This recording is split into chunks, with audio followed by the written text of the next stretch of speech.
মধুময় মধুর শ্রীধাম নবদ্বীপে যিনি হলেন আমার নদিয়া বিহারী গৌর চাঁদ, আমার প্রেমময় গৌর সুন্দর, যে ভগবানকে আজকে এই নবদ্বীপের ভাগ্যাকাশে দেখতে পাচ্ছি বাবা, সেই ভগবানকেই পাওয়ার জন্য জানেন কত কত যুগ যুগান্তরে কত যোগী, কত মণি, কত ঋষি, কত গন্ধর্ব, কত কিন্নর যুগ যুগ সাধনা করে, যুগ যুগ তপস্যা করে,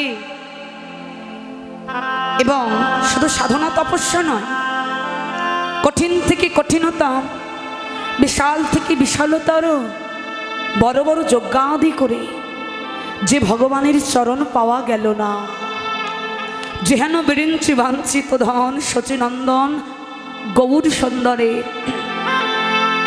রাতুল রাঙা চরণ দুখানা পাওয়া গেল বা না গেল, সেহেন চরণের অধিপতি ভগবান আমার এহেন কলিজীবের দশা মলিন হেরে, এহেন কলিজীবের দশা মলিন হেরে। ভেবে দেখলেন অন্যান্য যুগে আমি অস্ত্র দিয়ে জগৎজীবীর প্রতিপালন করেছি, বললেন না দুষ্টের দমন সৃষ্টির পালনের জন্য ভগবান যুগে যুগে এসেছেন এবং অস্ত্র ধারণ করেছেন। শাস্ত্রে বললেন, উল্লেখ করেই বললেন যে রাম আদি অবতারে ক্রোধে নানা অস্ত্র ধরে আমি অসুরে করেছি সংহার, কিন্তু কলিতে হে কলিহতজি তোমাদের আর ভয় নাই। কেন জানো? আমি সংকল্প করেছি। কি সংকল্প? এবে অস্ত্র আর না ধরিব, প্রাণে কারোর আর না মারিব, হরিনাম প্রেম দিয়ে জীবের হৃদয় শুদ্ধি করাবো সভাকার নেতাই গৌর হরি হরি বল, হরি বল। সেই ভগবান রে শ্রীকৃষ্ণ চৈতন্য গৌরাঙ্গ মহাপ্রভু আমার নাইলেন রাজার বেশে, নাইলেন জমিদারের বেশে, না এলেন কোনো ঐশ্বর্যে পরিপূর্ণ হয়ে। ভগবান ঐশ্বর্যকে পরিত্যাগ করে মাধুর্যকে আশ্রয় করে, অমা এই ঐশ্বর্যটা কি আর মাধুর্যটা কি এটাই তো বুঝলাম না। ঐশ্বর্য মাগো জাগতিক জগতের, এই জগতের টাকা পয়সা গাড়ি বাড়ি বিষয় সম্পদ ইত্যাদি এগুলো হলো ঐশ্বর্য।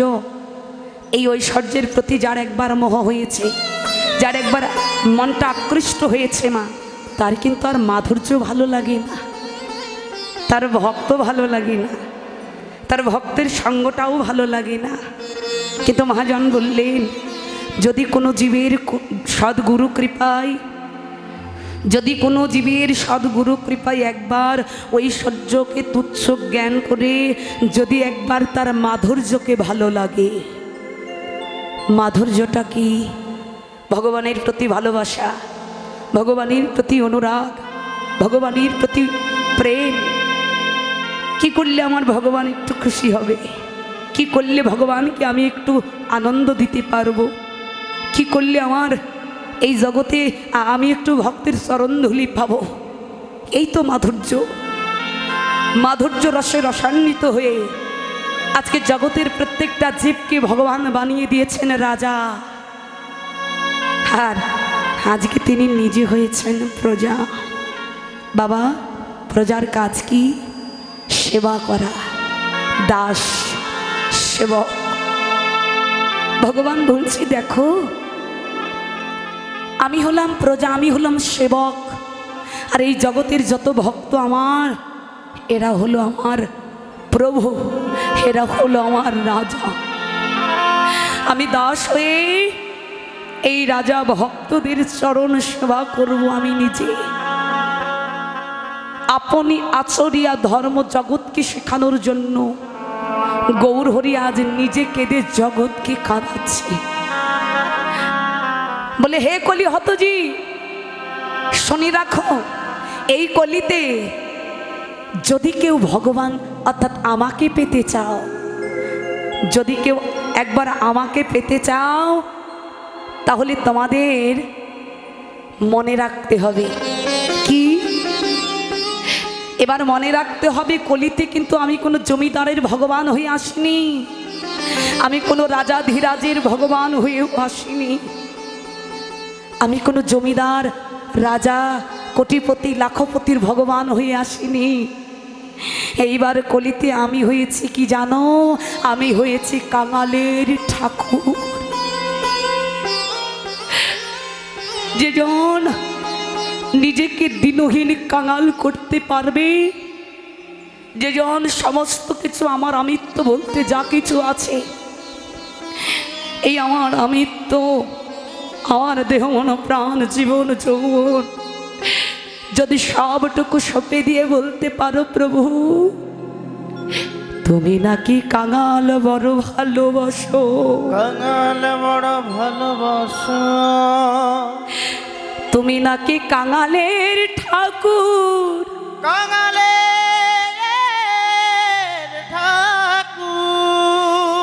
যদি তুমি কাঙাল বড় ভালোবাসো, প্রভু খুঁজে খুঁজে দেখো, তুমি আমার মতো কাঙাল আর পাবে না, আর পাবে না। প্রভু যদি তুমি কাঙালের ঠাকুর হও, তবে কোথা প্রভু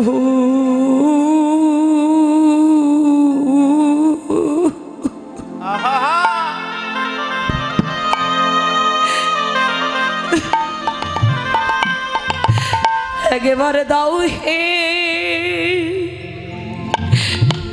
তুমি দাও হে দেখা,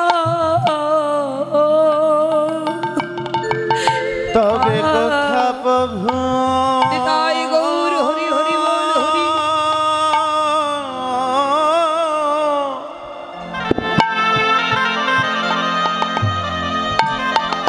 তুমি দাও হে,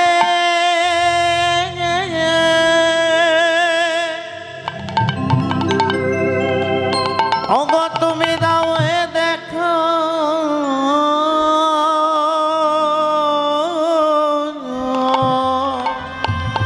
প্রভু গো।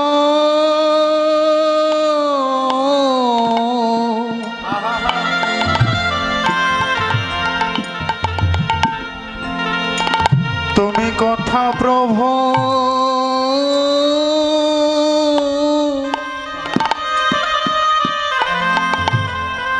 একবার দাও হে,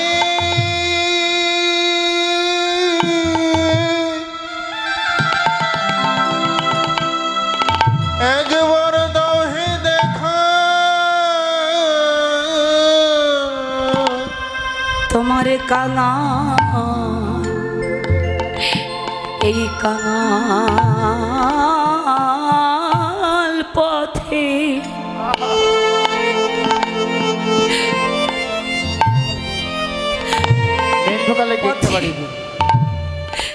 পদে তোমায় ডাকে একা,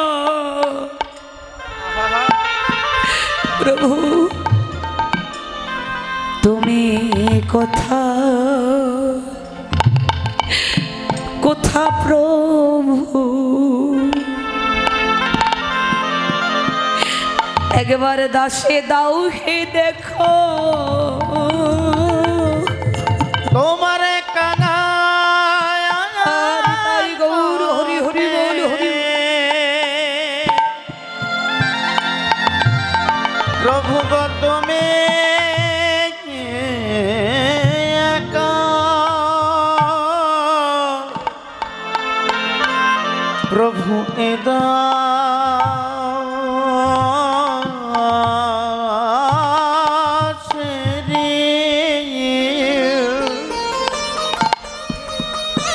তুমি দাও হে,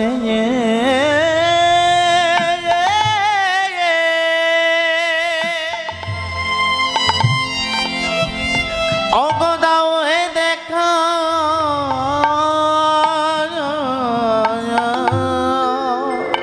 তোমার শরণ ছাড়া দাসে, প্রভু দাসের যে আর কিছু নাই, একেবারে দয়া করে প্রভু গো, তুমি কথা প্রভু,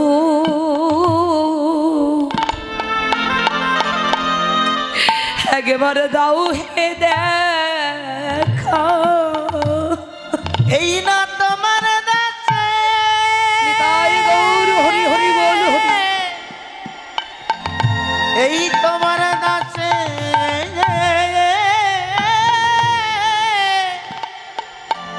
আর কিছু, আর কিছুই নাই গো, ওগো প্রভু গো।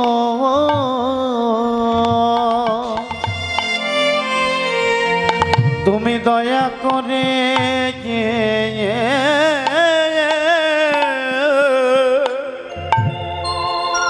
এবার দাও হে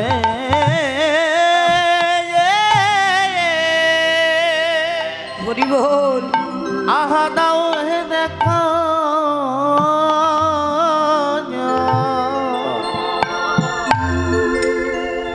জগতে তুমি বিনে আর কে আছে বলো বান্ধব? গৌর হরি বল। তুমি বিনে কি জগৎ জীবীর আর কোনো বান্ধব আছে প্রভু? বাবা, ভগবান এমনই একজন এই কলিতে এসেছেন যে ভগবান, এমন ভগবান আমরা আর পাবো না। কিন্তু কি জানেন, ওই ডাকার মতো ডাকতে জানি না, তাই তো ভগবানকে আমরা কাছে আনতে পারি না। শাস্ত্রে বললেন এই জগতের অর্থ বিষয় বৈভব দিয়ে কোনোদিন ভগবান পাওয়া যায় না। ভগবানকে কিনতে হলে গীতাই বললেন জ্ঞান কর্মী যুগ ধর্মী নহি কৃষ্ণ বশ, কৃষ্ণ বশ হেতু জীবের প্রেম ভক্তি রস। ভগবানকে এই জগতের কিছু নয়, যদি পারো তোমার এই দেহের ভেতর থেকে প্রেম ভক্তি দিয়ে একবার ডাকো। ভগবান বললেন তোমাকে কষ্ট করে আমার কাছে আসতে হবে না, আমি যাব তোমার কাছে। এই জগতে ভক্তকে কোনোদিন ভগবানের কাছে যেতে হয়নি মা, ভগবানই বারবার ছুটে গেছেন ভক্তের কাছে। কিন্তু কিভাবে ভগবান আমার কাছে আসবে আমি তো দিতেই জানি না, আমি তো ভালোবাসতে জানি না। বাবা, সারাটা জীবন দিয়েছি সংসারকে, সারাটা জীবন উজাড় করে দিয়েছি এই দেহটা দিয়ে সংসারকে। কিন্তু এখন যদি প্রশ্ন করি, যেদিন তোমার কাঁধে বিবাহের পর সংসারের ভার দায়িত্বটা কাঁধে পড়েছিল, সেই দিন থেকে আজ এ পর্যন্ত তুমি তো দিয়েই চলেছ। বাবারা দিচ্ছেন সারাটা দিন, সকালবেলা দুমুঠো খেতে পায় আর না পায় ছুটে চলে যায় দুটো টাকা পয়সা রোজগারের জন্য। কেন? সংসারের পুত্র পরিজন স্ত্রী সবাইকে ভালো রাখতে হবে। সন্ধ্যাবেলায় ফিরলাম, ফেরার পরেও শান্তি হলো না, উত্তর দিতে হয় কি না, কাছে এসে সবাই একের পর একটা প্রশ্ন শুরু করে কি না, সারাদিন তুমি কি করলে সেই প্রশ্ন নয়, বলে সারাদিন বাইরে থেকে ক টাকা রোজগার করলে সেই হিসাবটা আগে দাও। কেউ কি বলে যে সারাটা দিন বাইরে থেকে এলে ঠিক মতো খেয়েছো তো, শরীরটা ভালো আছে তো? এই কথাটা কেউ বলে না, শুধু বাবারা কেন মায়েদেরকেও বলবো। সকালবেলা ঘুম থেকে উঠে দুমুঠো খেতে পায় আর না পায়, সারাটা দিন চলে মায়েদের ওই সংসার কর্মের যুদ্ধ। হরিবল, কর্মযুদ্ধ। কেউ কি বলে ওমা তুমি 3 বেলা ঠিক মতো খাচ্ছ তো, তোমার শরীরটা ভালো আছে তো, তোমার কি ঔষধ লাগবে? এই কথা কেউ বলে না, কিন্তু বলে কি সারাদিন ঘরে বসে বসে এ ঘর ও ঘর করো, কি করো সারাদিন বসে বসে? সারাদিন কর্ম করেও কৈফিয়ত দিতে হয়, কি করো? এত দিও কারণ মন পেলাম না। কিন্তু মহাজন বলছি, ওরে মানুষ, তুমি সারা জীবন এই সংসারকে দিয়ে যাবে কিন্তু কোনোদিন কারোর মন পাবে না। কিন্তু যদি তার এক কিঞ্চিতের কিঞ্চিত যদি তোমরা আমার ভগবানকে দিতে পারো,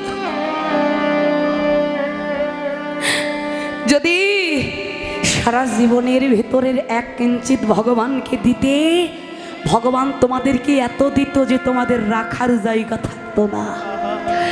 বাবা দিতেই তো জানি না পাবো কি করে, দিয়েছিলেন আর পেয়েও ছিলেন।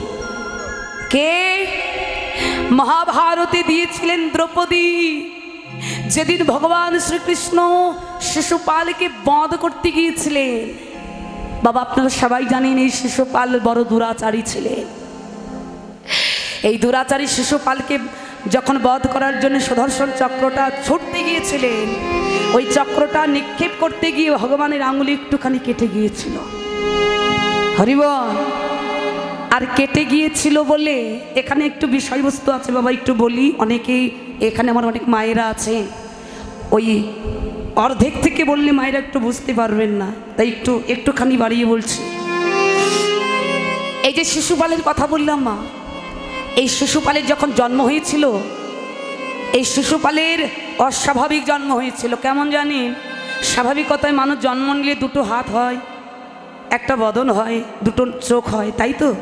কিন্তু এই শিশুপালের যখন জন্ম হয়েছিল, শিশুপালের 3খানা নয়ন হয়েছিল আর 4খানা হাত হয়েছিল। হরিবল। তো কিছু জ্যোতিষীগণ শিশুপালের মাকে বলেছিল, শিশুপালের মা শোনো, যার নয়ন দর্শনের গুণে, চোখের দৃষ্টিতে তোমার ছেলে 2টি হাত আর একটা নয়ন খুলে পড়ে যাবে, মনে রাখতে হবে তোমার কি না তার হাতেই তোমার ছেলের মৃত্যু লেখা আছে। মা এই কথা শুনে দেখে যে কার নয়নের দর্শনে আমার ছেলেটার 2টি হাত খুলে যায়, একটা নয়ন পড়ে যায়। হাজার হাজার জন এলো গেল, কিন্তু কিছুই হলো না। কিন্তু নন্দালয় থেকে যখন নন্দন কৃষ্ণ আমার ভাইকে দেখবো বলে আনন্দ করে ছুটতে ছুটতে আসছেন, পিসিমা ও পিসি আমার ভাই কোথায়? আমার ভাইকে আমি একটু দেখতে এসেছি। কোথায়? শিশুপালের মা বলেছিল, বাবা ওই দেখ দোলনায়, যা ভাইকে দেখবি। আগে আগে যাচ্ছে ছোট্ট কৃষ্ণ গোপাল, আর মা পিছন পিছন যাচ্ছে, দেখি তো গোপালের দর্শনে কিছু হয় কিনা। এবার যেই না গোপালে গিয়ে দোলনায় ভাইকে দেখবে বলে নয়নটা দিয়েছে, দেখা মাত্রই শিশুপালের 2টি হাত আর একটা নয়ন অমনি খুলে পড়ে গেছে। তাই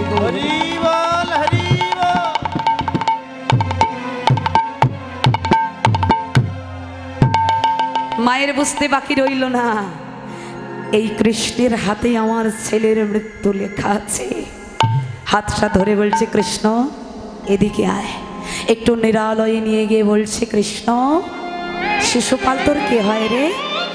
বলছে, কি যে বলছো পিসি, ও আমার ছোট ভাই। তোমার ছেলে বলে আমার ছোট ভাই? ও আচ্ছা কৃষ্ণ, ছোটরা তো একটু দুষ্ট হয় বল? হ্যাঁ হয়তো। না, যদি তোর ছোট ভাই শিশুপাল শত অপরাধ করে তুই ক্ষমা করবি না রে? বলছে, পিসিমা কি যে বলছো, আমার ছোট ভাই অন্যায় তো করতেই পারি, আমি ক্ষমা করব না কেন? শোনো পিসি, তুমি চিন্তা করো না তো, আমার ভাই শিশুপাল ও ছোট মানুষ, আমি তোমাকে কথা দিচ্ছি। তুমি চিন্তা করছো তো আমি ওকে মারবো কি না?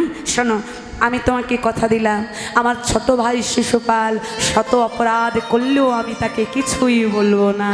কিন্তু মনে মনে বললে না, মা যদি শত অপরাধ অতিক্রম করে ফেলে তবে কিন্তু আমি শিশুপালকে ছেড়ে দেব না। হরিবল। পাপ কিন্তু ভগবানকেও ছাড়েনি বাবা। হরিবল। তা শিশুপালকে ছাড়বে কি করি? সেই শিশুপাল অনাচারীর মতো বড় হতে লাগলো। একদিন ভরা সভার ভেতরে সবাই এক এক করে এসে নিজ নিজ আসন অলঙ্কৃত করে বসেছেন। সবাই এসেছেন, শিশুপালও এসে তার আসন অলঙ্কৃত করে বসেছে। এবার সবার শেষে যখন আমার নন্দনন্দন কৃষ্ণ গোবিন্দ ওই সভার ভেতরে প্রবেশ করছেন, যেই না প্রবেশ করেছেন অমনি শিশুপাল কৃষ্ণ ভগবানকে দেখে কটাক্ষ স্বরে বলতে লাগলেন, এই কে কোথায় আছিস? এই নন্দের নন্দন ছেলে এই কৃষ্ণকে, এই গোয়ালার ছেলে কৃষ্ণকে এক্ষুনি এখান থেকে বের করে দেওয়া হোক। ও এখানে কি করছে? এক্ষুনি বের করে দেওয়া হোক। একটার পর একটা কটাক্ষ আকারে ভগবানকে ব্যথা দিয়ে কথা বলছেন। আর যেই না এমন করে উপহাস কণ্ঠে ভগবানকে একটার পর একটা অপমান করতে শুরু করলেন, 100 থেকে 99 থেকে 100, আর 100 যখন ছাড়িয়ে গেল মা, ভগবান আর দেরি করলেন না, সুদর্শন চক্রকে আহ্বান করে যেই নয় চক্রটা শিশুপালের দিকে নিক্ষেপ করলো, চক্রটা চলে গেল আর গিয়ে সঙ্গে সঙ্গে শিশুপালের মস্তক ছেদন করলেন। ধর একদিকে পড়ে গেল আর মাথা একদিকে পড়ে গেল, সবাই হাই হাই করতে করতে শিশুপালের দিকে চলে গেল। হরি বল, হরি বল। বাবা এখানেই প্রমাণ নিয়ে যান আমরা ভগবানকে সত্যি হৃদয় দিয়ে কয়জন ভালোবাসি। শিশুপালের যখন মাথাটা কেটে পড়ে গেল, ওই সবাই এতগুলো মানুষ ছিল, সবাই হাই হাই করতে করতে শিশুপালের দিকে চলে গেল। কিন্তু একজন ভক্ত লক্ষ্য করল যে আমার ভগবানের আঙুল থেকে রক্ত ঝরঝর করে পড়ছে। এতগুলো মানুষ ছিল, কারোর নয়নে পড়ল না, কিন্তু একজন ভক্তের নয়নে পড়ল। সে আর কেউ নয়, সে হলো আমাদের পঞ্চ পাণ্ডবের স্ত্রী, যার নাম হলো দ্রৌপদী। দ্রৌপদী দেখছে কৃষ্ণ হাতটা এরকম ছেড়ে দিয়ে আছে আর ওই আঙুল থেকে টপ টপ করে রুধি রক্ত ঝরে পড়ছে। হরিবল। বাবা দেখবেন জগতে বিচার করে যারা ভক্ত তারা সব সইতে পারেন, কিন্তু কোনো ভক্তের নিন্দা, কোনো ভক্তের কোনো দুঃখ কিংবা ভগবানের কোনো দুঃখ ওরা সইতে পারে না। দ্রৌপদী পাগলের মতো ছুটতে ছুটতে এসেছেন। সখা তোমার হাতটা দাও। কেন সখী, হাত কি করবে? বলে দাও না। ভগবান হাতটা যেই বাড়িয়ে দিয়েছে, দ্রৌপদীর অঙ্গে ছিল এই যে এত রাজকীয় একটা রাজকুমারী যারা হয়, রাজরানী যারা হয় বাবা, তাদের অঙ্গে কিন্তু সামান্য সাধারণ কোনো পোশাক থাকে না। এত দামি একটা, এত মজবুত শক্ত একটা বস্ত্র। দ্রৌপদী এক টান দিয়ে ওই অঞ্চলটা ধরে, যেই না টান দিয়েছিল বাবা, শক্তি দিয়ে ছেড়ে নি। এই অঞ্চলটা শক্তি দিয়ে ছেড়া যায়নি, কি দিয়ে ছিল জানি? যেই না একটা ভক্তি অনুরাগের টান দিয়েছে, এত শক্ত একটা কাপড়ের অঞ্চল এক নিমিষেই ছিঁড়ে গেল। আর তাড়াতাড়ি করে ওই এক টুকরো কাপড় নিয়ে সখার আঙুলটা ভালো করে বেঁধে দিচ্ছে। সখা তোমার আঙুলটা কেটে গিয়েছিল। হাতটা দেখছে আর বলছে সখী, ফ্যানটা ঘুরে দিন ওইদিকে, বলছে সখী তুমি আমাকে এক টুকরো বসন দিয়ে আমার ক্ষত রক্ষা করলে, আমি যে তোমার কাছে ঋণী হয়ে গেলাম। ভক্ত যদি আমাকে কিছু দেয়, আমি যে আমার ভক্তের কাছে ঋণী হয়ে যাই, কিন্তু আমি আমার ভক্তের ঋণ রাখতে আমি আমার ভক্তের ঋণ রাখি না। আমি যত তাড়াতাড়ি ভক্তের ঋণ শোধ করা যায় আমি করি। বললে সখী আমি তোমার কথা দিলাম, আজ তুমি আমাকে এক টুকরো বসন দিয়ে আমাকে ঋণী করলে, তো এমন একটা দিন আসবে এই এক টুকরো বসনের বিনিময়ে আমি তোমাকে শত শত হাজার হাজার লক্ষ লক্ষ বস্ত্র দান করে তোমার এই ঋণ আমি শোধ করবো। হরি বল, হরি বল।